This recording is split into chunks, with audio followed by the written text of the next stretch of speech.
ಜೈ ಕ್ರಿಸ್ತ.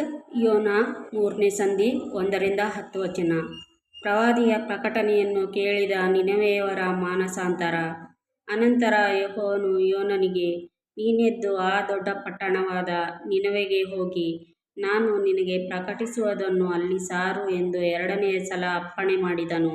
ಆಗ ಯೋನನು ಎದ್ದು ಯೆಹೋವನ ಅಪ್ಪಣೆಯಂತೆ ನಿನೆವೆಗೆ ಹೋದನು. ನಿನೆವೆಯು 3 ದಿನದ ಪ್ರಯಾಣದಷ್ಟು ಅತಿ ವಿಸ್ತಾರವಾದ ಮಹಾಪಟ್ಟಣವಾಗಿತ್ತು.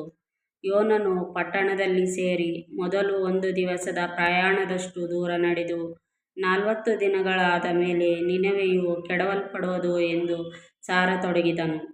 ಇದನ್ನು ಕೇಳಿ ನಿನೆವೆಯವರು ದೇವರಲ್ಲಿ ನಂಬಿಕೆಯಿಟ್ಟು ಉಪವಾಸವನ್ನು ಗೊತ್ತುಮಾಡಿ ಸಾರಿದರು. ದೊಡ್ಡವರು ಮೊದಲುಗೊಂಡು ಚಿಕ್ಕವರ ತನಕ ಎಲ್ಲರೂ ಗೋಣಿತಟ್ಟನ್ನು ಸುತ್ತಿಕೊಂಡರು.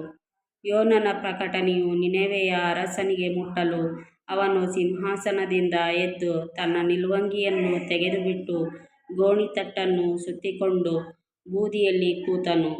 ಇದಲ್ಲದೆ ಅವನು ತನ್ನ ಮತ್ತು ರಾಜ್ಯಾಧಿಕಾರಿಗಳ ಆಜ್ಞೆಯನ್ನಾಗಿ ಜನ, ಪಶು, ಮಂದೆ, ಹಿಂಡು ಇವುಗಳು ಏನೂ ರುಚಿ ನೋಡದಿರಲಿ, ತಿನ್ನದಿರಲಿ, ಕುಡಿಯದಿರಲಿ, ಜನರಿಗೂ ಪಶುಗಳಿಗೂ ಗೋಣಿತಟ್ಟು ಹೊದಿಕೆಯಾಗಲಿ, ಎಲ್ಲರೂ ದೇವರಿಗೆ ಬಲವಾಗಿ ಮೊರೆಯಿಡಲಿ.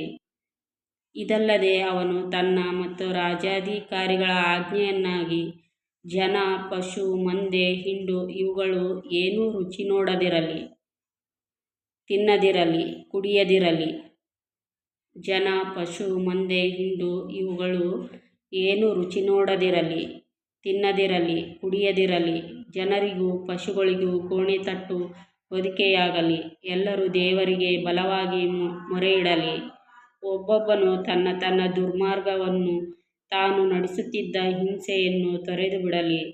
ದೇವರು ಒಂದು ವೇಳೆ ಮನಮರುಗಿ ಹಿಂದಿರುಗಿ ತನ್ನ ಉಗ್ರಕೋಪವನ್ನು ತೊಲಗಿಸಾನು, ನಾವು ನಾಶವಾಗದೆ ಉಳಿದೆವು ಎಂಬುದನ್ನು ನಿನೆವೆಯಲ್ಲೆಲ್ಲ ಸಾರಿದನು. ದೇವರು ನಿನೆವೆಯವರ ಕಾರ್ಯಗಳನ್ನು ನೋಡಿ ಅವರು ತಮ್ಮ ದುರ್ಮಾರ್ಗದಿಂದ ತಿರುಗಿಕೊಂಡರೆಂದು ತಿಳಿದು ಮನಮರುಗಿ ತಾನು ಅವರಿಗೆ ಮಾಡುವೆನೆಂದು ಪ್ರಕಟಿಸಿದ್ದ ಕೇಡನ್ನು ಮಾಡದೆ ಬಿಟ್ಟನು. ಆಮೆನ್.